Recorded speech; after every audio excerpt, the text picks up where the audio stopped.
সোজা যারা আছে বসুন। ভাই বসো বসে যান তো ভাই। আমাকে ওই আমার সোজাসুজি যারা আওয়াজ যাচ্ছেন তারা বসেন ভাই। মিডিয়া ভাইরা বসো, মিডিয়া ভাইরা বসো। না থাক। এই ভাই মিডিয়ার বন্ধুদের সাথে কেউ মিডিয়ার বন্ধুদের সাথে কোনো খারাপ আচরণ করবেন না। আপনারা ঠিক করে বসতে পারেননি বলে আমি কিন্তু একবার জাস্ট বসেছিলাম, তারপরে সারাক্ষণ কিন্তু আমি দাঁড়িয়ে আছি। আপনারা লক্ষ্য করেছেন কি? মিডিয়ার আমাদের বন্ধু মানুষ, সুতরাং মিডিয়ার বন্ধুদেরকেও তাদের কাজটা করতে দিই। আমি অনুরোধ করবো যারা মিডিয়া ভাই আপনারা চেয়ার দিয়ে আছে আপনারা বসুন, চেয়ার দিয়ে আছে আপনারা বসুন, আপনাদের মেশিনটা ফিট করে দিয়ে আপনি বসে পড়ুন, চেয়ার দিয়ে আছে। ভাইয়া আপনি দাঁড়া যাও না, পিছিয়ে কাটলে ডিস্টার্ব করে। এই তোমরা কথা বলছো কেন ভাইয়া? আপনি চলে আসেন, জায়গা আছে বসে, চেয়ার দিচ্ছে এই দেখেন। একটা চেয়ার দাও তো, চেয়ার দাও তো, একটা চেয়ার দাও, একটা চেয়ার আনতে পারছো না? सब आप आ जाइए, चेयर कर दीजिए भाई। দাও এ ভাই আপনার হয়েছে, আপনি বসেন না। আমি 10 মিনিট টাইম নেবো আপনাদের কাছে, কারো অসুবিধা আছে? 10 মিনিট ধরতে পারবেন তো? আমার পূর্বেকার বক্তারা আজকের এই অধিকার মহাসমাবেশ নিয়ে তাদের জ্ঞান গর্ব আলোচনা করেছেন। কেন আজকে আমরা শহীদ মিনারের ময়দানে এসে উপস্থিত হয়েছি আমাদের অধিকারের জন্য, সেই বিষয়ে তারা দীর্ঘক্ষণ চর্চা করেছে। আমি আপনাদের কিঞ্চিত বলবো, সাথে 2026-এর বার্তা আমরা দেব যে আগামী নির্বাচনে আমরা কি চাইছি, কি করতে চাইছি, সেটা এখানে যারা হাজার হাজার মানুষ উপস্থিত হয়েছেন এই বার্তা নিয়ে গিয়ে পাড়াতে পাড়াতে, মহল্লাতে মহল্লাতে, বুথে বুথে, চায়ের দোকান থেকে শুরু করে পাড়ার রকে যে যেখানে, খেলার ময়দানে যে যেখানে থাকেন, এই বার্তাটা আমাদের পৌঁছে দিতে হবে। আইএসএফ এর বার্তাকে, আমাদের আইএসএফ এর লক্ষ্য উদ্দেশ্য কি? আইএসএফ এর লক্ষ্য উদ্দেশ্য হচ্ছে যে সমাজ ব্যবস্থার পরিবর্তন করতে হবে।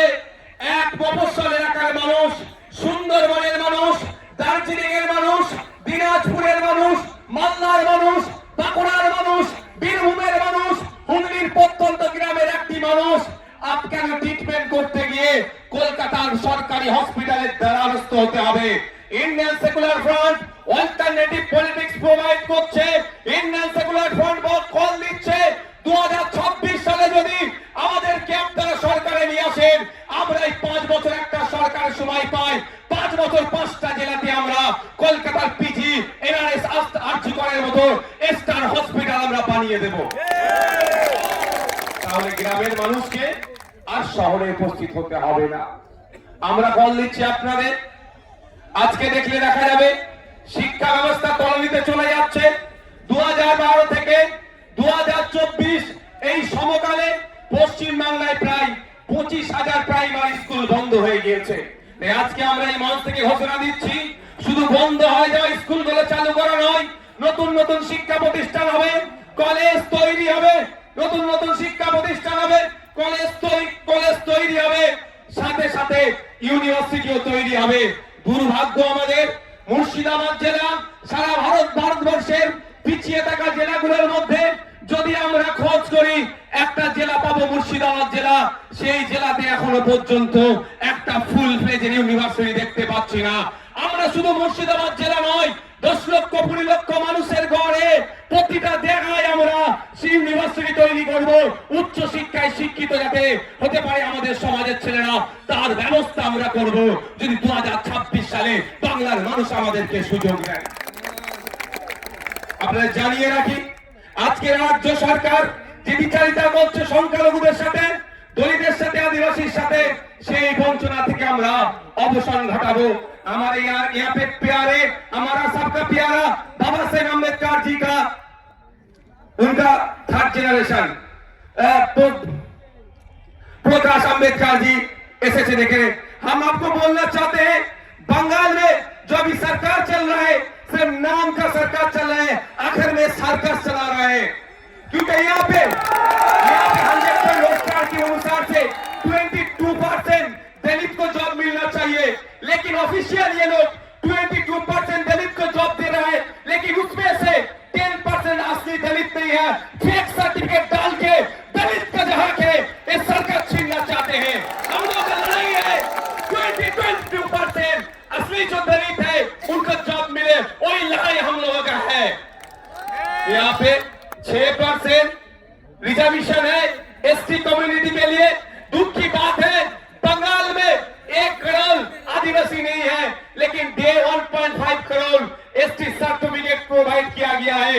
इसका मतलब ये होता है कि 6% जो है, जब उसमें से असली जो आदिवासी है उनको नहीं मिल रहा है, उसको छोड़ के जो नॉन आदिवासी है, जो आदिवासी के जो संरक्षण है, जो रिजर्वेशन है, उसमें से वो लोग खा जा रहे हैं। तो हमारा मौत इस दिन आज यहाँ से ऐलान करना चाहते हैं, अगर हम लोग सत्ता में आएंगे 22% जो दलित के लिए जॉब है रिजर्वेशन उनको सही से मिलेगा, 6% जो आदिवासी के हैं वो मिलेगा। साथ में रंगनाथ मिश्रा जी का जो कमीशन है बैकवर्ड क्लास का, जो माइनॉरिटी मुस्लिम है उनका जो 10% देने के लिए बोला है, हम लोग देंगे। 100টা চাকরি হলে 10টা অনুগ্রসন মুসলমান চাকরি হবে, 22টা দলিত চাকরি পাবে, 6 জন আদিবাসী পাবে প্রকৃত। এর ব্যবস্থা আমরা করব যদি 2026 সালে আমাদেরকে নিয়ে আসা হয়, আমরা করব। আমরা এই মঞ্চ থেকে কি বলছি, আমাদের অধিকার পরিযায়ী শ্রমিকের অধিকার। ইন্টারস্টেট মাইগ্রেন্ট লেবার্স অ্যাক্ট 1979 কেন্দ্র সরকারের আইন, এই মাইগ্রেন্ট লেবারদের এই নানান রকম অত্যাচার অনাচার হচ্ছে, এইগুলো বন্ধের জন্য। কিন্তু দুর্ভাগ্য, আজকে এখানে যারা উপস্থিত হয়েছে মুর্শিদাবাদ, মালদা, দিনাজপুর রাজ্যের বিভিন্ন জায়গা থেকে এসেছেন, যাদের অনেকের বাড়ির লেবার ছেলেরা মাইগ্রেন্ট লেবার হয়ে ভিন্ন রাজ্যে কাজ করছেন, আপনাদেরকে জানানো হয়নি ইন্টারস্টেট মাইগ্রেন্ট লেবার অ্যাক্ট 1979টা কি। ওখানে প্রত্যেকটা যে মাইগ্রেন্ট লেবার আছে তার অধিকার সুরক্ষিত আছে, কিন্তু দুর্ভাগ্য আমাদের ওই আইন বইয়ের পাতাতে সুরক্ষিত আছে, বাস্তবে কিন্তু আমার শ্রমিকরা সুরক্ষিত নয়। তাই আপনাদের বলবো, যদি আপনারা আমাদেরকে সুযোগ দেন 2026-এর জন্য, শুধু আপনারা নয়, আপনারা আজকে বাড়ি যাবেন, বাড়ি গিয়ে মহল্লাতে, ক্লাবে, মাঠে, ময়দানে, হাটে বাজারে, যে বাসে ঘাটে যেখানেই যাবেন, একটাই কথা যে আইএসএফ কে এবার সুযোগ দেওয়া হোক। আইএসএফ এই চোর ডাকাত গুন্ডা মস্তান গুলোকে সরিয়ে দিয়ে সুষ্ঠু সমাজ ব্যবস্থা নিয়ে আসবে। এই সমাজ ব্যবস্থায় সরকারি কর্মচারীরা তার হকের দিয়ে পাবে কেন্দ্রীয় সমাহারে, যে সমাজ ব্যবস্থায় শূন্য পদগুলো পূরণ হবে, বেকারত্ব দূরে সরানো হবে, যে সমাজ ব্যবস্থায় আইনের বিচার হবে, তামান্নার বিচার হবে, বৃহত্তমার বিচার হবে, যে সমাজ ব্যবস্থায় নারীরা তার অধিকার পাবে, যে সমাজ ব্যবস্থায় মজুর কৃষক তার উৎপাদিত ফসলের দাম পাবে, যে সমাজ ব্যবস্থায় আমি আপনি মেহনত করছি, আমার আপনার শ্রমের মূল্যায়ন হচ্ছে না, এই শ্রমের মূল্যায়ন হবে মিনিমাম ওয়েজেসটা আমরা বাড়াবার ব্যবস্থা করব। যে এই সমাজ ব্যবস্থায় নারীদের হাতে শুধু 1012 টাকা তুলে দেওয়া নয়, নারীদেরকে ক্ষমতায়ন করতে গেলে আমরা মনে করি কম করে 5000 টাকার ব্যবস্থা করতে হবে, সেই সমাজ ব্যবস্থা আমরা নিয়ে আসবো। তবে হ্যাঁ, 5000 টাকা দেওয়ার সাথে সাথে রাজ্য কিছু কাজ বুঝে নেবে, এই সুষ্ঠু সমাজ ব্যবস্থা আনবো, যেখানে বর্ণগত, জাতিগত, ধর্মগত, নারী পুরুষের কোনো ভেদাভেদ থাকবে না, যেখানে সবাই আমরা মানুষ, আমাদের সামাজিক পরিচয় আমরা যেটা সেটা নিয়ে মাথা তুলে বেঁচে থাকবো, সেই সমাজ ব্যবস্থা নিয়ে আসবো। বাংলার মানুষ যদি 2026 বিধানসভা নির্বাচনে আমাদেরকে সুযোগ দেয়, তবে আপনাদের উপস্থিতি প্রমাণ করে দিচ্ছে যে বাংলার অলিতে গলিতে ইন্ডিয়ান সেকুলার ফ্রন্টের যে জয় জয়কার হবে, সেটা আপনাদের উপস্থিতি আছে কিন্তু প্রমাণ করে দিচ্ছে। আপনারা মাঠে যারা আছেন, আপনারা হয়তো বাইরে যেতে পারছেন না, আমি তো একটার পরে এখানে এসেছি, আমি বাইরের অবস্থাটা একটু ঘুরে ঘুরে দেখছিলাম। আপনারা এখানে যেরকম মানুষ আছেন এর কয়েক গুণ বেশি মানুষ বাইরে শুধু ঘুরছে, জায়গা পাচ্ছে না বলে। আপনাদের ঘোষণা অনুযায়ী আমি গত বছর ঘোষণা দিয়েছিলাম, আমরা বলেছিলাম আমরা চেষ্টা করব কলকাতায় ব্রিগেডে করা, কিন্তু আমরা যখন অ্যাপ্লিকেশন করেছি আমাদেরকে জানানো হয়েছে এই সময় এই আর্মিদের কোন একটা ট্রেনিং চলছে, সেই মার্চ মাস পর্যন্ত ব্রিগেড ময়দান দেওয়া যাবে না। সুতরাং আমরা সেখানে বুক করতে পারিনি, ফলে আমরা এখানে বুক করেছি। তবে আপনারা সাথ দিলে শুধু ভাঙড় থেকে নয়, রাজ্যের বিভিন্ন প্রান্ত থেকে 2026 বিধানসভায় ডবল ডিজিটের বিধায়ক ইন্ডিয়ান সেকুলার ফ্রন্ট পাচ্ছে।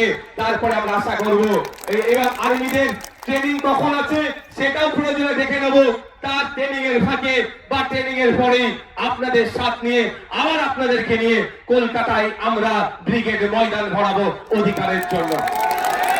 বন্ধুগণ, আজকের এই অধিকার সবাই বিভিন্ন বিষয় ছিল, অনেকে চর্চা করেছে। আমি টু দা পয়েন্ট এসআইআর নিয়ে একটু বলতে চাই। আপনারা কারা শুনতে চান একটু হাত তুলে রাখেন তো, এটা হাতটা তুলে রাখুন, হাতটা একটু তুলে রাখবেন। অসুবিধা হচ্ছে না তো? অসুবিধা হচ্ছে না তো? ইভিএম মেশিনের সামনে গিয়ে খাম চিহ্নটা দেখবো, আর যেখানে খাম চিহ্ন থাকবে না আমাদের নেতৃত্বরা যেটা বলবে সেখানে আমরা অন্য কোন বুদামে হাত দেওয়ার দরকার নাই। আমি এসআইআর নিয়ে গুটি কয়েক কথা বলবো, বলে আমি বক্তব্য শেষ করে দেবো। আমি কথা দিয়েছিলাম শীতকালের বেলা সকাল সকাল আসুন, সকাল সকাল ছেড়ে দেবো, কথা দিয়েছিলাম তো। আমি আপনাদের এসআইআর নিয়ে বলছি, এই একদম মাথায় ঢুকিয়ে নিন। এই এসআইআর যে সমস্যা তৈরি হয়েছে, এই সমস্যা তৈরির পেছনে দুটো রাজনৈতিক দল সম্পূর্ণভাবে দায়ী। তৃণমূল বিজেপি মিলে এসআইআর নামক সমস্যাটাকে তৈরি করছে ইলেকশন কমিশন অফ ইন্ডিয়াকে সামনে রেখে। তাই আমাদের যেভাবে অহেতুক হয়রানি পেরেশানি করা হচ্ছে, এর জবাব আমরা ইভিএম মেশিনে গিয়ে এই তৃণমূল আর বিজেপির বিরুদ্ধে আমরা দিয়ে দেব। আমি প্রমাণ দেব আপনাদের, প্রমাণ ছাড়া আমি কথা বলি না। আমি প্রমাণ দিয়ে দেবো একটা একটা করে, যদি আপনাদের শোনার এনার্জি থাকে আমি তাহলে শোনাবো। এনার্জি আছে তো ভাই? আমি শুনিয়ে একটু পোলটা খোলা দরকার। সাপ হয়ে কামড়াচ্ছে আর ওজা হয়ে ঝাড়ার চেষ্টা করছে। সাপকেও ধরতে হবে আর কামড়ানোতে আসার আগে তাকে ধরে নিতে হবে। আপনাদের মাবি বলে রাখি, 2021-এ নির্বাচন পার হয়েছিল সিএ এনআরসির ভয় দেখিয়ে, সিএ এনআরসি করে দেশ থেকে তাড়িয়ে দেবে।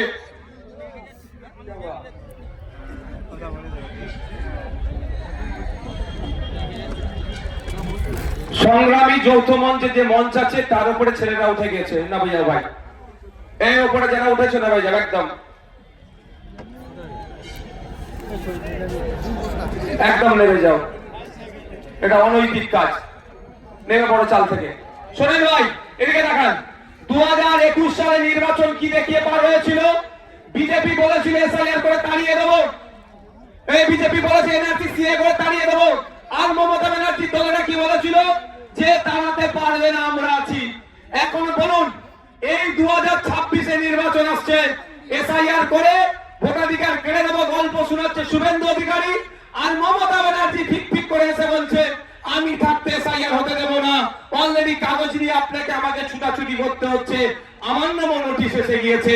নোবেল জয়ী বিখ্যাত মানুষ অমর্ত্য সেন্সারের নামে অপদার্থ কমিশন নোটিশ পাঠিয়েছে এই বিজেপি তৃণমূলের পাল্লায় পড়ে।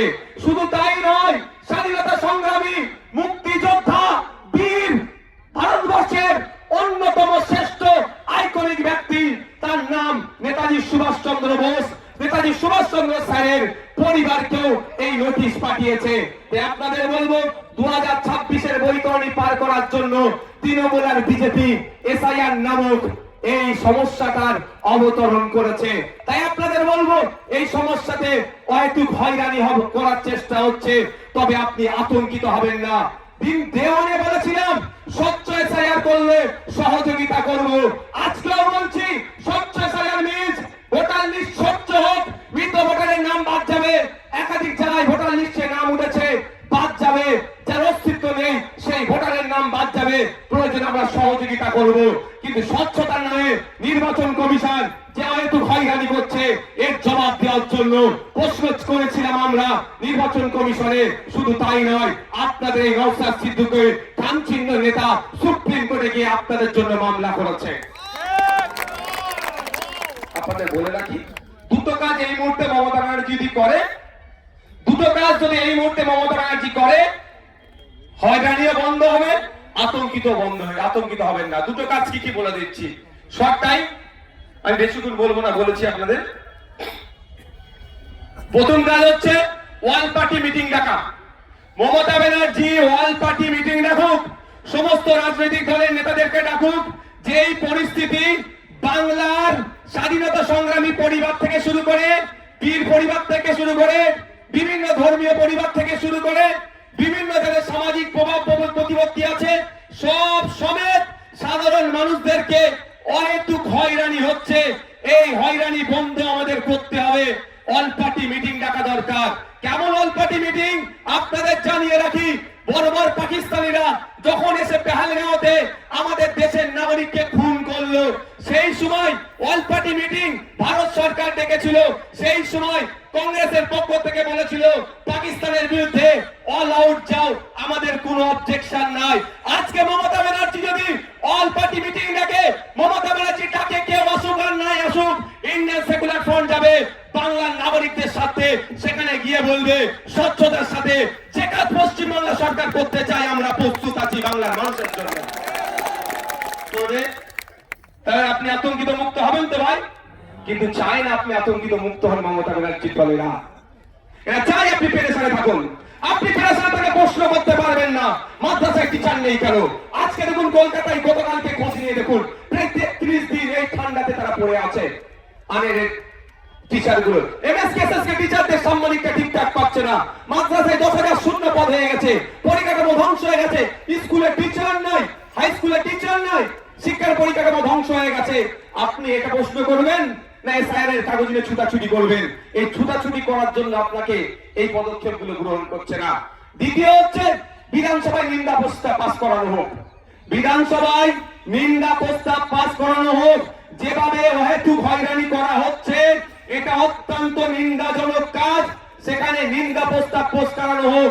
সেই নিন্দা প্রস্তাবের কপিটা ইলেকশন কমিশন অফ ইন্ডিয়াকে দিক, আর যে সরকার একটা মামলা করুক সেই মামলাতে কপিটা অ্যাটাচ করে দিক। নিশ্চিতভাবে সুপ্রিম কোর্ট এটার প্রতি বিবেচনা করবে, কারণ বিধানসভার মধ্যে নিন্দা প্রস্তাব পাস করানো মানে পুরো পশ্চিম বাংলার মানুষ এটাকে নিন্দা করছে, এই হয়তো হয়রানিকে।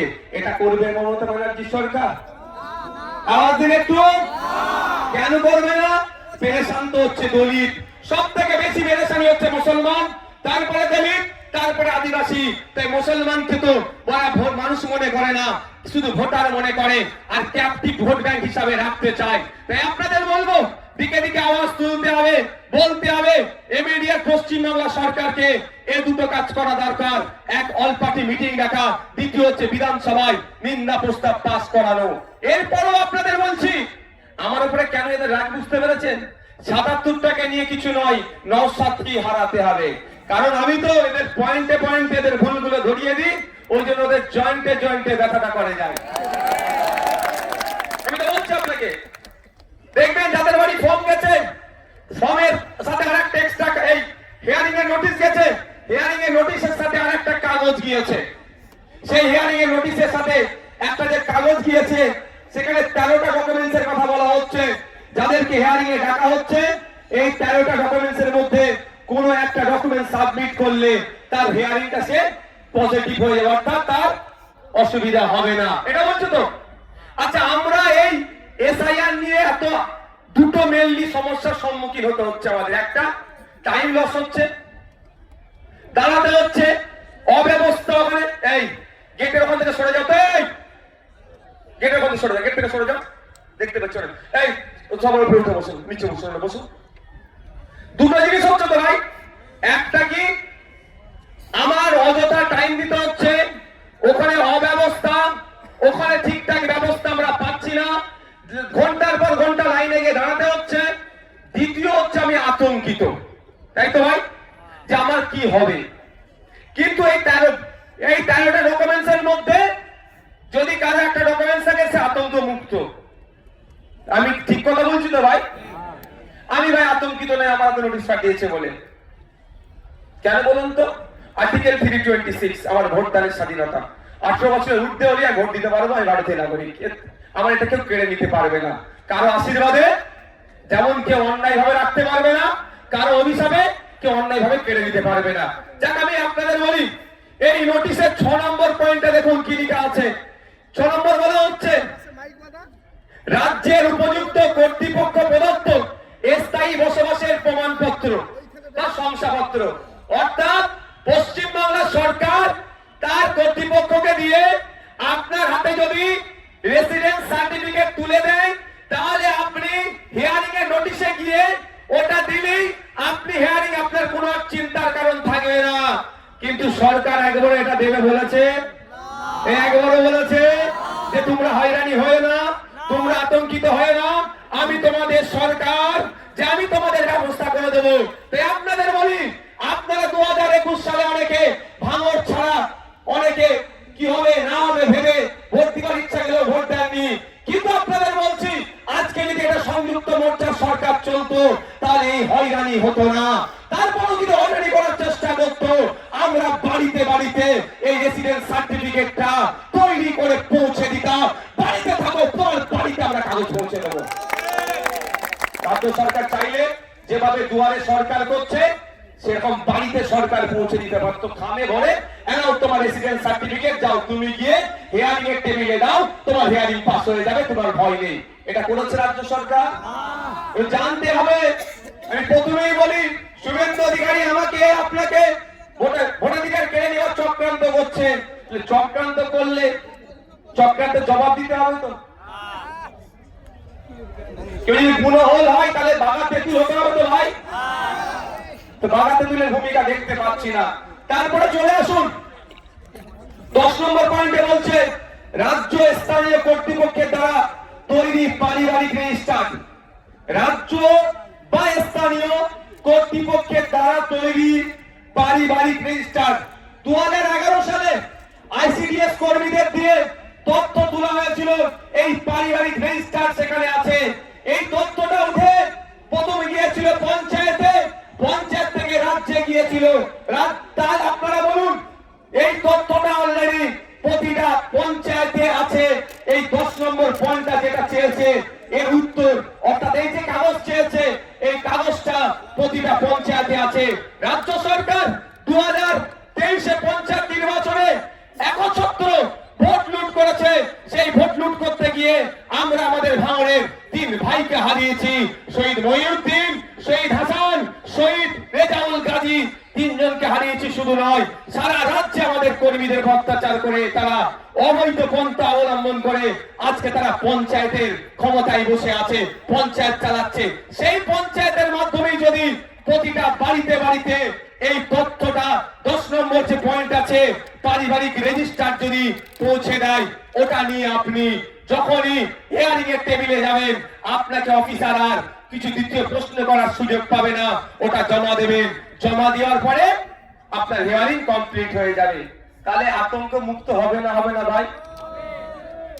রাজ্য সরকার চাইলে আপনার আতঙ্ক মুক্ত করতে পারে এই দুটো ডকুমেন্ট দিয়ে। কিন্তু রাজ্য সরকার তো আতঙ্ক মুক্ত চাইছে না।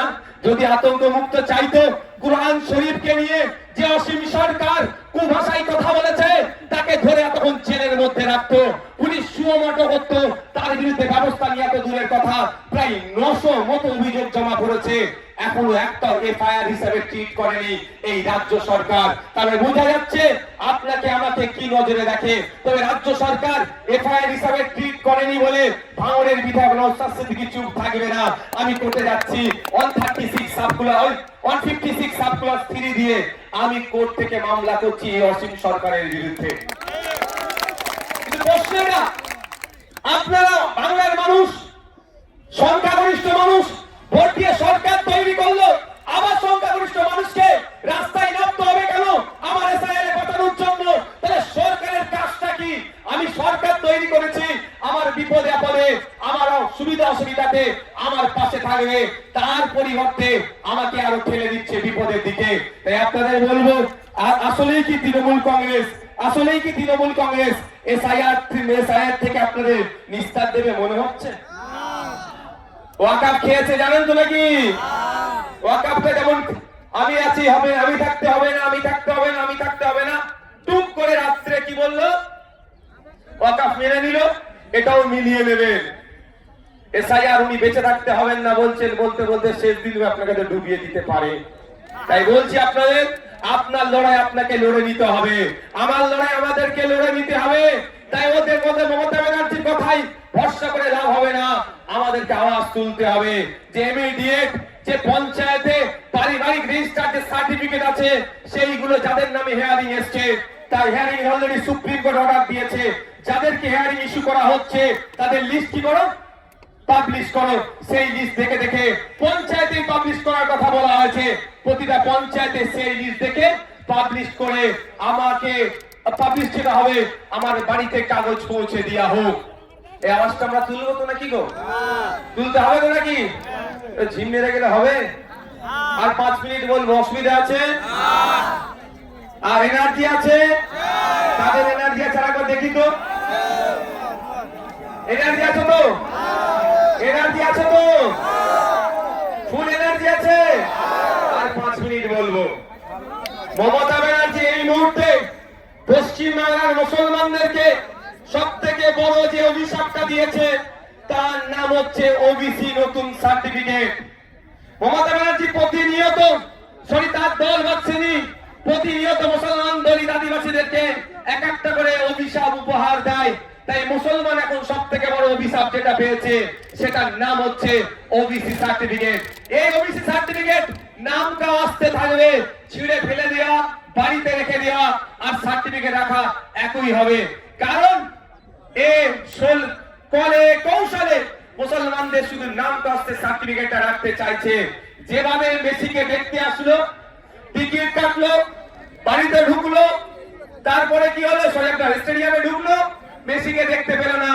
আপনার হাতে সার্টিফিকেট থাকবে, ফর্ম ফিল আপ করবেন, পরীক্ষায় বসবেন, রিটেনে পাস করবেন, ভাইভাতে গিয়ে ভাইবার পরে যখন লিস্ট বার হবে আপনি সংরক্ষিত কোটায় আর চাকরি পাবেন না। এই গ্যারাকলটা মমতা ব্যানার্জি সরকার করেছে, তৃণমূলের সরকার করেছে।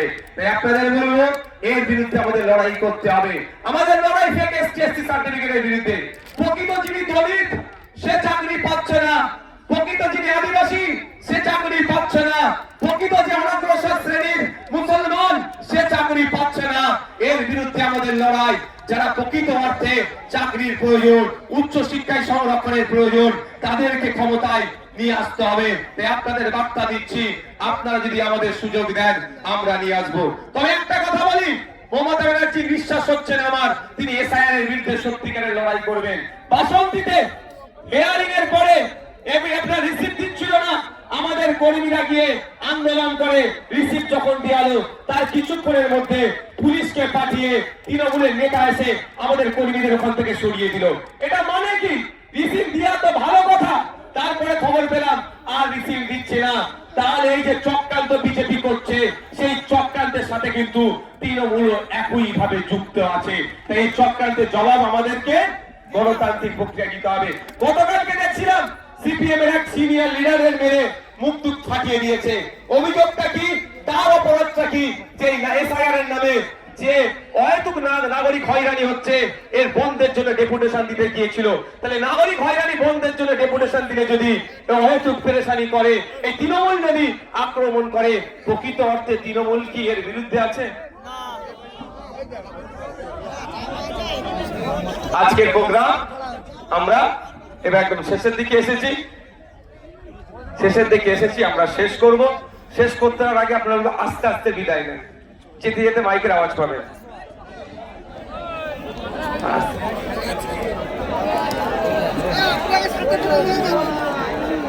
আস্তে আস্তে বিদায় নেন,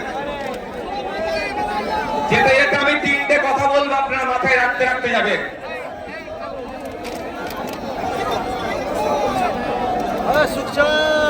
তিনটে কথা বলবো, মাথায় রাখতে রাখতে যাবেন। প্রথম কথা, আমি আবারও বলছি, প্রতিটা স্টেজ থেকে বলছি, আজকেও বলছি, আপনার ছেলে মেয়েগুলোকে উচ্চ শিক্ষায় শিক্ষিত করুন। ভাই উদার দেখি না, সব ওই পারে, এখানে কেউ আসবে না, বাইরে এখানে না। প্রতিটা ছেলে মেয়েকে উচ্চ শিক্ষায় শিক্ষিত করুন। একবেলা খেতে পাবেন না, তাহলে অসুবিধা নাই। ভলেন্টিয়ার যারা আছে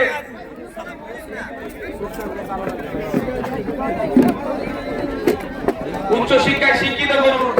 দ্বিতীয় কথা, ভাই শুনো না, এর মধ্যে কোনো ইন্টারভিউ দেবো না। দ্বিতীয় কথা, রাজনৈতিক সৌজন্যতা বজায় রাখবেন। রাজনীতির জন্য মারামারি হানাহানিতে জড়াবেন না। তৃতীয় কথা, ল এন্ড অর্ডার হাতে তুলে নেবেন না। Law and order situation create হোক, এই কাজ করবেন না। প্রশাসনকে আপনারা সহযোগিতা করবেন। আর একটা কথা বলবো, আপনারা কি শুনতে প্রস্তুত আছেন? হাত তুলুন তো যারা শুনবেন। একটা চ্যালেঞ্জ এখান থেকে দিয়ে রাখছি, তৃণমূলের বন্ধুরা আইএসএফ এর সাথে রাজনৈতিক ভাবে পেরে উঠতে পারছে না। আইএসএফ এর বিশ্ববিদ্যা শামসুল আলী মল্লিক, তাপস দা, নাসিরউদ্দিন মীর সাহেব থেকে শুরু করে, লক্ষ্মীকান্ত হাসদা থেকে শুরু করে, কুতুব ভাই থেকে শুরু করে, আর জাবির ভাই থেকে শুরু করে, সাবির দা থেকে শুরু করে, যে নেতৃত্ব আছে এবং বুথ লেভেল পর্যন্ত যে নেতৃত্বরা আছে, তাদের সাথে যুক্তি তর্কে পেরে উঠতে পারছে না। তারা বলছে যে ভোট কেটে নাকি বিজেপির সুবিধা হবে। আজকের এই শহীদ মিনার ময়দান থেকে তৃণমূলের সুপ্রিমোকে চ্যালেঞ্জ দিচ্ছি, একটা এগ্রিমেন্ট হোক, যে এগ্রিমেন্টে পিরজাদা আব্বাস সিদ্দিকী আইএসএফ এর প্রতিষ্ঠাতা সই করবে, আর তৃণমূলের প্রতিষ্ঠাতা সম্মানীয় মাননীয় মমতা ব্যানার্জি সই করবেন। সেখানে আব্বাস ভাইজান লিখবেন, আইএসএফ যেখানে যেখানে প্রার্থী দেবে, ভোট কেটে যদি বিজেপি আসে, তার দায়ভার আইএসএফ নেবে, তৃণমূল যা শাস্তি দেবে মাথা পেতে মেনে নেবে। আর সেই এগ্রিমেন্ট পেপারে মমতা ব্যানার্জিকে লিখে সই করতে হবে, তৃণমূল যেখানে যেখানে প্রার্থী দেবে, ভোট কেটে যদি বিজেপি আসে, তার দায়ভার তৃণমূলের উপরে বর্তাবে, আর আইএসএফ যা শাস্তি দেবে গণতান্ত্রিক প্রক্রিয়ায় তৃণমূলকে মেনে নিতে হবে। এই চ্যালেঞ্জটা আজকে শহীদ মিনার ময়দান থেকে দিয়ে রাখলাম। তাহলে বোঝা যাবে বিজেপিকে আটকানোর জন্য কে কারা ফ্রন্টে এসে এগিয়ে এসে লড়াই করছে। আমরা আদর্শগত বিজেপি এবং আরএসএস এর বিরুদ্ধে আমাদের পূর্বেকার বক্তা শ্রদ্ধেয় সম্মানীয় বাবা সাহেব আম্বেদকরের নাতি যে কথা বলেছেন, একদম আমরা আদর্শগত ভাবে বিজেপি আরএসএস এর বিরুদ্ধে গণতান্ত্রিক প্রক্রিয়া আমরা লড়াই সংগ্রাম জারি রাখবো। কিন্তু বাংলাতে এই বিজেপিকে যারা জায়গা করে দিচ্ছে, যে তৃণমূল ফ্রন্টে এসে লড়াই করছে, তাদের বিরুদ্ধেও কোন অংশে লড়াই জারি কম আমরা রাখবো না। ধন্যবাদ সকলকে।